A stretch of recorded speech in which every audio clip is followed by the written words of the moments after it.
I'm wondering if there aren't two major moves to be made. And if there are, wouldn't you want to get the first one out of the way to let the dust settle a little bit? So you're saying trade the number one pick before free agency starts.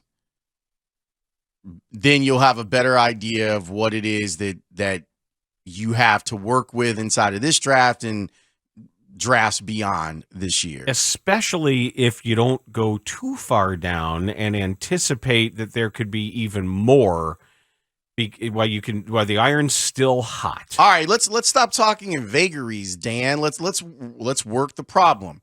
The Bears trade the number one pick to Houston they swap, and then Houston gives them some stuff because they want to draft Anthony Richardson or whoever they want to draft. I would imagine it's Bryce Young, but who knows? Then the Bears are like, okay, here we are. Now we've done this. And the dust settles, and now you've got an extra one, maybe an extra two, maybe some stuff into next year. And then you say, well, there are other teams that probably want their pick a quarterback. The Panthers clearly want a quarterback. Who knows how this whole thing goes with the Raiders, where if they don't get Aaron Rodgers, then what do you do? Because Derek Carr is a saint. So maybe they want to jump up and get their quarterback. And then you say, okay. Carolina's sitting down there. The Falcons are still lurking. There's all sorts of stuff here. And maybe you think we have decided that Jalen Carter is no longer on our board.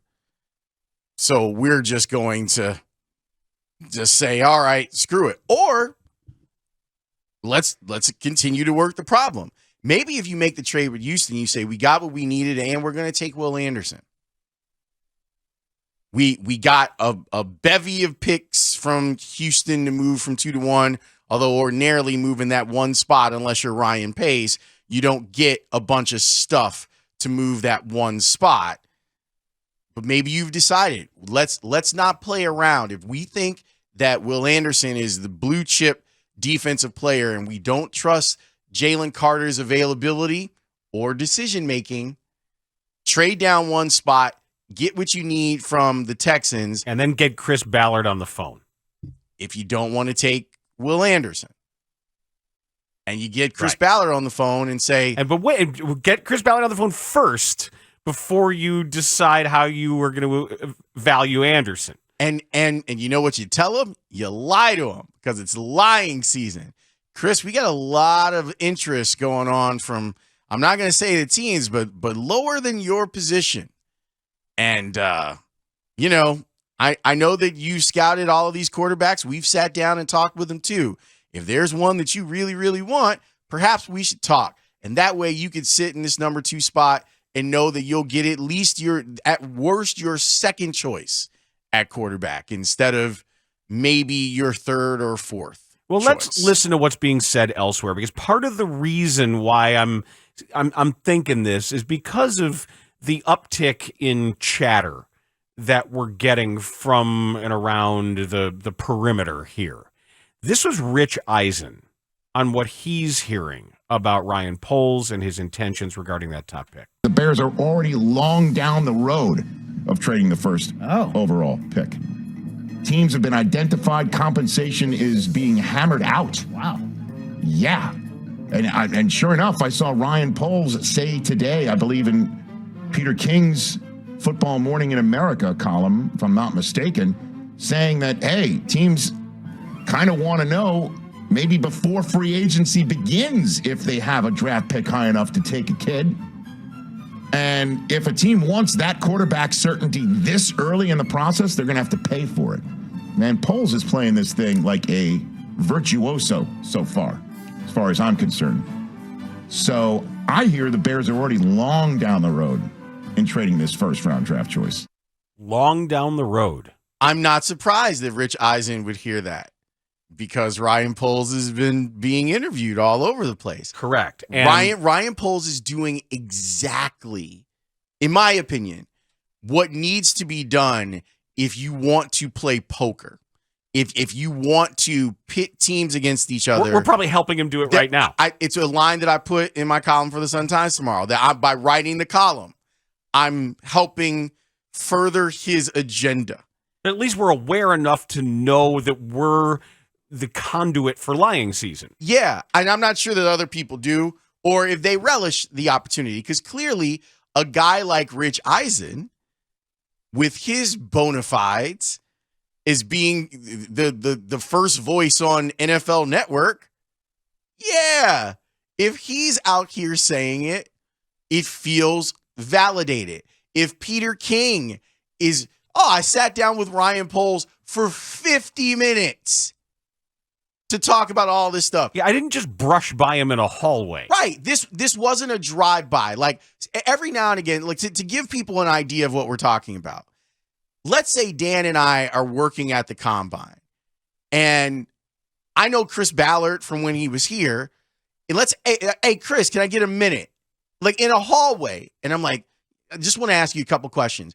2 or 3 minutes with that person in the hallway is different than meeting you at the hotel room, having you come and sit down, pour you a cup of coffee, and I'm sure a bag of popcorn for Peter, putting the recorder on the table for 50 minutes.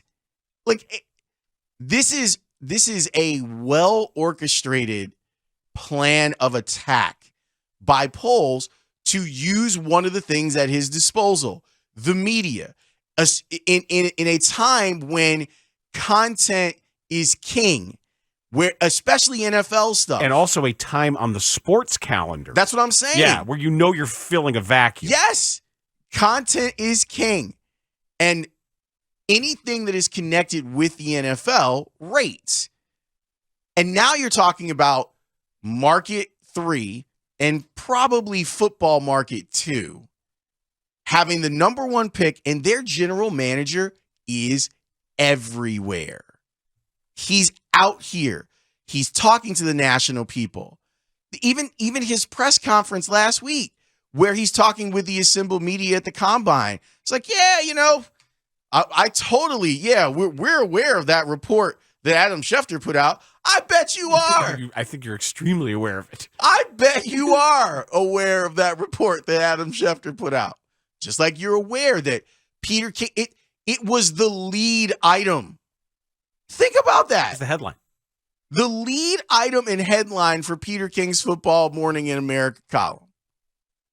And now you're getting to the point where all of the people on the national level have now heard the same thing. So there's an automatic buy-in because Rich Eisen is hearing this stuff, and along with his sources, he can say, oh, well, what I heard seems to have been confirmed because Peter King is reporting it, and he's not irresponsible. There are reporters who are.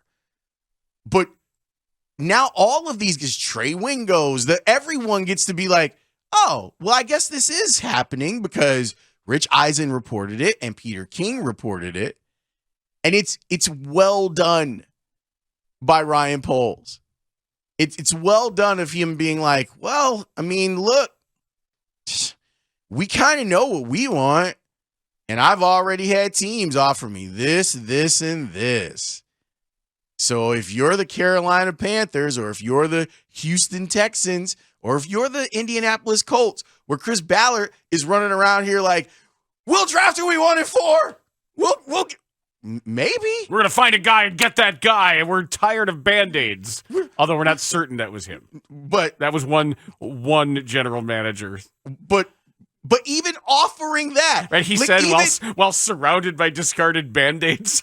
Even Poles offering that, Dan.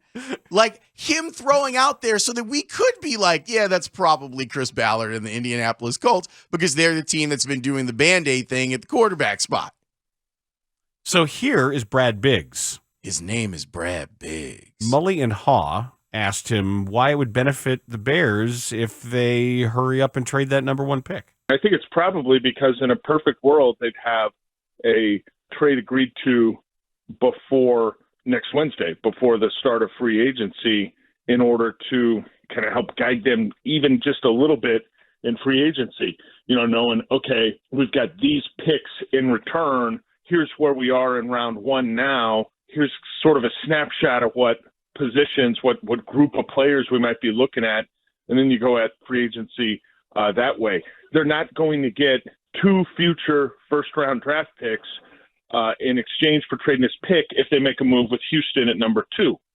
They might not – I don't even know that they would necessarily get next year's first-round draft pick if they just went down one spot with the Houston Texans. I find it inconceivable that they would get first-round picks in 23 this year from the Colts, which is number 4 overall, 24 and 25 if they make a move with Indianapolis. The Colts don't have to come up that far.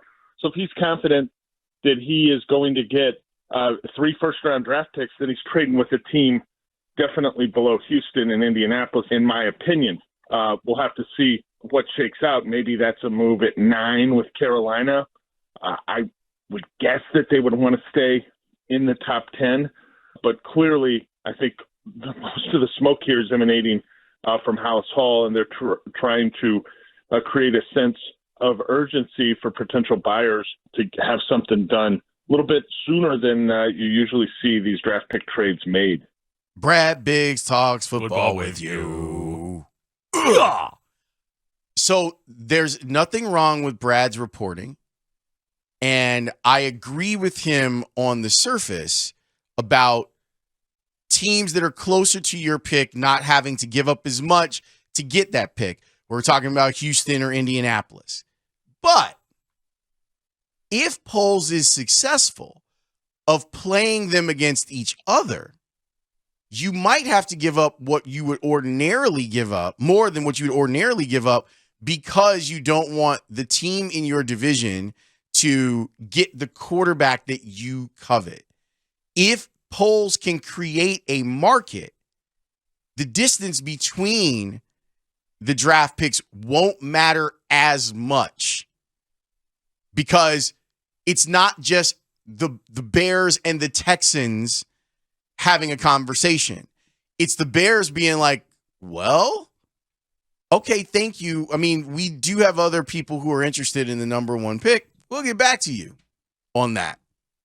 And then seeing what type of offer that can generate. Texter has a question about a knock-on effect here. The 773 says, side effect on free agents with the Bears being in the forefront of this offseason. Players talk. The Bears are a team making moves. That matters. Are they making the Bears seem like a destination? Well, remember, with free agency, money talks. And that's dirty cash, I want you. Dirty cash, I need you. Oh. That's what it is. However, Mike doesn't get that reference because he's young. How dare you? In front of everyone? You're just going to call me out like that? I do think it's fun to see every time you look up, and trust me, as someone who's been walking through airports, and when the sports shows are on, there they are, and there's and you can't hear what they're saying, which is great, and it's the Bears, and should this, and Fields, and this, and there's another highlight of Justin Fields running around people at 100 miles an hour. Funny how that Justin Fields thing went away real quick. Because they're on to the next thing. But it's just funny, it's funny how that was the talk 2 weeks ago. And then Poles was like, yeah, we're not going to trade him. So it's like, oh, well, now the Bears are focused on trading that number 1 pick. Mm-hmm. Yeah, because they kind of always were. That's kind of where they were. And all that stuff was stuff you made up because you wanted to. And then people saw you making it up and the tail was wagging the dog because that's what we do now. But I do think it does create a buzz. I'm not sure the actual impact of it, but players know they know that as it stands right now, the Bears roster remains awful. As of right now, the Bears have maybe the worst roster in the league, and it offers some of those free agents an opportunity to charge the Bears a premium for their services. If you're Orlando Brown, I bet you would like me to play a tackle for you. I like Orlando Brown, but you're not. He's not Lane Johnson. And he's going to get an incredible payday here. And is he a blue, as they say? I'm not sure. At left tackle, if he is, he's better than anything that you've had walking through that door. No question, a very long. No time. question, and maybe he's at a similar level to when they signed John Tate, I believe, also away from the Chiefs. Big old John Remember, Tate. like that was the big free agent splash that they made with John Tate at left tackle and Fred Miller, who they got from were they the Titans then? Yeah, at right tackle, and they spent all this money, and they were really good. That was their Super Bowl line. Oh, that reminds me. We never ended up playing the Olin for Dan. I mean, we won't today. We don't have time. But at some point, we should. We got 3 shows left this week with I nothing know. happening in sports. I know. There's a lot still happening. I was so excited to just like play it, but it's 8 minutes. So yeah, you can't play it because it's a long time. But it's good.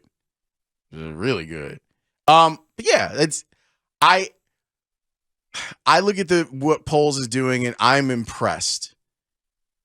I don't know if it's desperation, like if the phones aren't ringing and he's trying to generate the rings, or if the phones are actually ringing and he's like, nah, I got you. Now let's play the game. Let's spin the wheel and see what it comes up on. But you at least know that your general manager is a player. That he's out here lying his ass off for a good cause. Yeah, but it's not bluffing if you got the cards. And it is also possible that he's doing both at the same time. That he could be doing all of the marketing and the media puffery, and all it takes is more than one team to be interested. It's that's it. You've just got to create a 2-team market and then play those off of each other. But the other thing about him doing it before free agency starts is the player component, where, again, I made the argument yesterday, I'll make it again today. If part of your compensation back from Indy is DeForest Buckner, you'd want that to be done before you enter into free agency. It clears up a lot of mess. You get to go, all right, we have got that position taken care of. Some of our money is going to go to DeForest Buckner. We don't have to go look for a stopgap 3 technique if we're not going to draft Jalen Carter. It allows you to start going, all right, let's stack the board. List our assets. With what we want. So there's pros and cons to waiting, and there's pros and cons to doing it right now. I would just say sit tight, because it does my feeling is still that the first move is maybe closer than we think. And I'm not reporting this based on anything sourced.